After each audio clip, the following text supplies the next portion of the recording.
Local foods का इस्तेमाल करते हुए या जो फूड हम बचपन से खाते चले आ रहे हैं, उन फूड्स खिते के एतबार से मैं पूछ रहा हूँ, उनका वो कौन से ऐसे फूड्स हैं जिनसे हम अपना वजन कंट्रोल कर सकते? सर जैसे बार्ले, ठीक है, बार्ले का हम इस्तेमाल कर सकते हैं। बार्ले लोकली हमारे पास अवेलेबल है। अगर अब बार्ले का इस्तेमाल नहीं लोग एसएच भी करना चाहते तो अब मल्टीग्रेनिंग कर लें। मल्टीग्रेनिंग कोई मुश्किल चीज नहीं है, आपको कोई फैंसी मल्टीग्रेन खरीदने की जरूरत नहीं है। आप घर के अंदर ही तमाम जो है इन आटों को मिक्स कर सकते हैं। इसमें आप कुछ क्वांटिटी को मैं आपको मल्टीग्रेन के जो है इजी सी रेसिपी बता देती हूँ। वो ये कि आप बार्ले ले लें। फॉर एग्जाम्पल 1 kg आपने बार्ले लिया है तो इसके साथ जो ओट्स हैं वो 1 kg आप, ठीक है। अब इसके अंदर आप मिक्स करेंगे थोड़ा सा जो है ग्राम फ्लोर यानी कि बेसन। आप जो है 1/2 kg आपने ग्राम फ्लोर मिक्स कर दिया। अब इसके साथ आपने 1/2 kg ही व्हीट फ्लोर मिक्स कर दिया, ठीक है, क्योंकि व्हीट फ्लोर भी हमें चाहिए होता है उसके अंदर, क्योंकि ग्लूटेन होता है। तो ग्लूटेन हमें उसके अंदर जो कि पाकिस्तानी चपाती बनती है उसके लिए हमें थोड़ा टेक्सचर चाहिए होता है, वो हम ऐड कर देंगे। इसके साथ आप चाहे इसमें जो है 1/2 kg मिलेट का, बाजरे का इस्तेमाल कर सकते हैं। इनको मिक्स करके आप इस्तेमाल करें, कोई इशू नहीं है। मतलब एक तो वो कॉस्ट इफेक्टिव भी है और दूसरा हर पर्सन ये इस्तेमाल कर सकता है, हमारे लोकली अवेलेबल फूड्स में से। इसमें आप अगर दूसरी चीज की बात करें, मकई की रोटी का इस्तेमाल कर सकते हैं। ठीक है। आप गंदम की रोटी? सर गंदम की रोटी को क्योंकि हम इसलिए रिप्लेस करें क्योंकि हम इतने अरसे से व्हीट का इतना ज्यादा इस्तेमाल कर रहे हैं, तो उस हिसाब से हमारी फिजिकल एक्टिविटी नहीं है कि हम उसको बर्न आउट कर सकें। तो हम हाई फाइबर की तरफ थोड़ा चाहते हैं। तो आप अगर मकई को और आटे को भी मिक्स करना चाहते हैं, गंदम के आटे को, तो आप इसको मिक्स कर इसका इस्तेमाल कर लें। बेस्ट रोटी जो हर एज ब्रैकेट के लिए बेहतरीन है वो कौन सी है? Sir barley.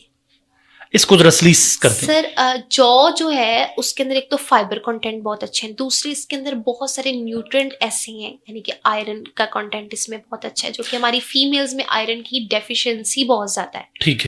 तो हम जो आयरन फोर्टिफाइड फ्लोर इस्तेमाल करते हैं उसकी रिप्लेसमेंट पे अगर हम बार्ले का इस्तेमाल करते हैं, जौ का।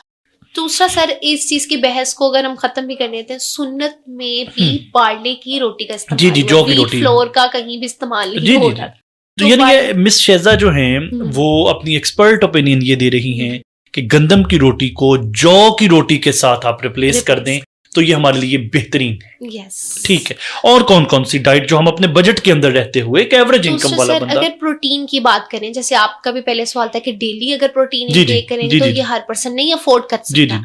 तो सर इसमें है कि आप फिर प्लांट बेस्ड प्रोटीन की तरफ चलें। प्लांट बेस्ड प्रोटीन में आप चनों का इस्तेमाल कर सकते हैं, आप लोबिया का इस्तेमाल कर सकते हैं, आप दालों का इस्तेमाल कर सकते हैं। ठीक है। सर हमारे कल्चर में जो है हलीम का इस्तेमाल होता था, हलीम बहुत बेनिफिशियल है वेट कंट्रोल करने के लिए आम पर्सन के लिए भी। ठीक है। आप उसको नान के साथ ना खाए ना, तो अगर आप उसको तो मजा ही नहीं आता अब सर वो फिर या तो चस्का हो सकता है या फिर सेहत हो सकती है। तो वो ये चीज है, उसका इस्तेमाल कर सकती है। और इसी तरीके से सोयाबीन्स का इस्तेमाल कर सकते हैं। सोयाबीन में भी प्रोटीन के कंटेंट बहुत अच्छे होते हैं, उसका इस्तेमाल कर सकते हैं। फिर सर एक चीज जो है लस्सी का इस्तेमाल, चाटी की लस्सी, जी, वो प्रोटीन का बहुत अच्छा सोर्स है। सर हम इतने महंगी जो है वो वे प्रोटीन्स खरीदते हैं, कैजीन प्रोटीन खरीदते हैं। तो अगर आप सिंपली, वो क्या है सर, दूध को फाड़ते हैं, जो नीचे हमारे पास जो एक व्हाइट सा ग्रेस सा पानी रह जाता है उसको ड्राई करके वे प्रोटीन दे। ओके। तो हम अगर उसको इस्तेमाल वैसे ही कर लें, लस्सी भी लें, तो क्या एग्जैक्टली तो हमें क्या प्रॉब्लम, लस्सी मुफ्त मिल जाती है। ठीक, बिल्कुल। मेरा एक्चुअली आपसे पूछने का मकसद ये था। ठीक है। तो अब हम फैट्स की तरफ आएंगे। फैट्स के हम लोग कौन सी फैट्स का इस्तेमाल कर सकते हैं? सर नट्स में आप जो है नट्स में वॉलनट्स का इस्तेमाल करें, ज्यादा बेनिफिशियल। ठीक है। फिर अगर नट्स के बजाय मैं सीड्स को रिकमेंड करती हूँ कि आप सीड्स का इस्तेमाल करें। सीड्स में मतलब सर जिसमें sesame seed, flax seeds, Urdu में बताते जाए ना। सर फ्लेक्स सीड जो है अलसी, हमारे कल्चर में इस्तेमाल होने वाली चीज है। हाँ जी, बिल्कुल। तिल का इस्तेमाल, लेकिन जेन जी को अलसी का पता ही नहीं होगा शायद। सर वही वो उसका जो है ना बोटक्स मास्क बना के लगा सकते हैं। खाना नहीं, बिल्कुल सही कह रहे हैं। तो वो जो है ना वो बहुत बेनिफिशियल है। फ्लेक्स सीड यानी कि अलसी फीमेल्स के लिए आइडियल फूड है सर। ओके। ब्रेस्ट कैंसर से प्रोटेक्ट करती है। ठीक है। बॉडी को, ये जो हम अलसी की पिनियां भी खाते हैं ना, और या अलसी किसी भी फॉर्म में आप कह रहे हैं, किसी भी फॉर्म में आप ले लें। तो वो ले सकते हैं। सेसमे का इस्तेमाल यानी कि तिल का इस्तेमाल करें। सेसमे ऑयल का इस्तेमाल भी तो हम कर रहे होते हैं, तो आप वाई नॉट क्या हम उसको ऐसे इस्तेमाल कर लें, कंज्यूम कर लें। पंपकिन सीड्स का इस्तेमाल करें, कद्दू के बीज। कद्दू के बीज यानी आपने कहा अलसी, आपने कहा तिल, आपने कहा कद्दू के बीज, ठीक है, इन सब का इस्तेमाल कर सकते हैं हेल्थी फैट सोर्स के तौर पर। ओके। फिर अब हमारे पास आ जाता है इसके सोर्स के हमारे पास fruits and vegetables. Sir seasonal fruits का इस्तेमाल करें। फ्रूट्स सीजनल जो है वो हमें ज्यादा बेनिफिट देते हैं क्योंकि वो हमारी बॉडी की नीड को उस टाइम उस एनवायरनमेंट के मुताबिक ज्यादा अच्छी तरीके से फुलफिल कर देते हैं। सिमिलरली सीजनल वेजिटेबल्स का इस्तेमाल करें। एक तो वो इकोनॉमिकल भी होती हैं, दूसरा फ्रेश होती हैं, ठीक है, तो वो हमारे लिए ज्यादा बेनिफिशियल रहती हैं। एक मसला है, उसका तो जरा हमें हल बताएं। डाइट प्लान बना लिया, सोशल मीडिया से कहीं से देख लिया, आप जैसे किसी एक्सपर्ट से भी बनवा लिया, अब बन गया, उस पे अमल नहीं होता, वो खाने की क्रेविंग होती है, दिल करता है, वो कहते हो यार इतना खा ले, कजन्स वगैरह या बहन भाई वगैरह, या आप किसी फंक्शन पे जाएं या आप किसी वो ये भी जिंदगी का हिस्सा है, और इतना खा लो कुछ नहीं हो, क्या फर्क पड़ना है, जो अभी आपने भी शुरू थोड़ी देर पहले बात की, क्या फर्क पड़ता है, ओ खा लो, और ये तो एवं मारते रहते हैं, खाओ वगैरह वगैरह वगैरह।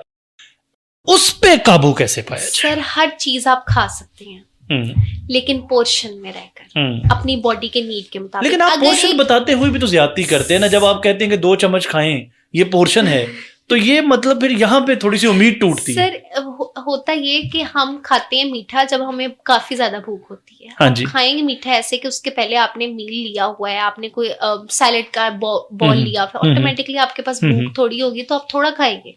अब आप खाएंगे, स्टार्ट ही उससे लेंगे तो ऑटोमेटिकली आप ज्यादा खाएंगे, ठीक है। तो इसलिए इस तरीके से आप पोर्शन को कंट्रोल। दूसरी सर आपने बात की कि सोशल मीडिया या इधर उधर से उठा लिया, हर बॉडी की रिक्वायरमेंट मुख्तलिफ है, हर बॉडी मुख्तलिफ है, हर जेंडर मुख्तलिफ है, कि जो रिक्वायरमेंट्स है, एज हाइट हर चीज, लाइफस्टाइल, इवन लाइफस्टाइल, जो एक चीज मुझे सूट करती है वो जरूरी नहीं है आपको सूट करे। एग्जैक्टली, ये आपने बड़ी, ये मैं यहाँ चाहूंगा कि आप इस पे हमें जरा बताएं वजाहत से कि ये जो हम सेल्फ डाइटरी प्लान्स बनाते हैं, खुद इधर से सुन के, मिस शहजा को सुन के, मिस फलां को सुन के, मिस्टर फलां को सुन के, वो हमारे लिए हार्मफुल भी हो सकते हैं।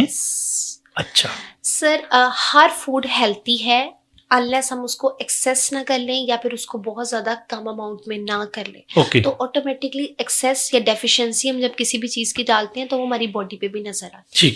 फॉर एग्जाम्पल कह दिया जाता है फैट आपकी बिल्कुल बंद है, उसका नुकसान क्या होता है सर कि हमारी बॉडी के अंदर को चाहिए फैट सॉल्युबल विटामिन्स। जी जी, वो जब तक हमने फैट लेनी नहीं है तो कहाँ से बॉडी ले सकेगी। क्रेविंग का हल तो बता दें। सर अच्छा, क्रेविंग की अगर आप बात करें तो क्रेविंग में सर ये है कि आप क्रेविंग जब होती है ना सबसे पहले तो उसमें अमूमन लोगों को लगी होती है प्यास और लग रहा होता है कि कुछ खाने का दिल कर रहा है। तो सर आप जब भी आपको क्रेविंग हो पहले पानी पिए। अच्छा, क्योंकि अक्सर हमें प्यास लगी होती है, यानी पानी पीने से बाकी जज्बात मजरूह हो जाते हैं।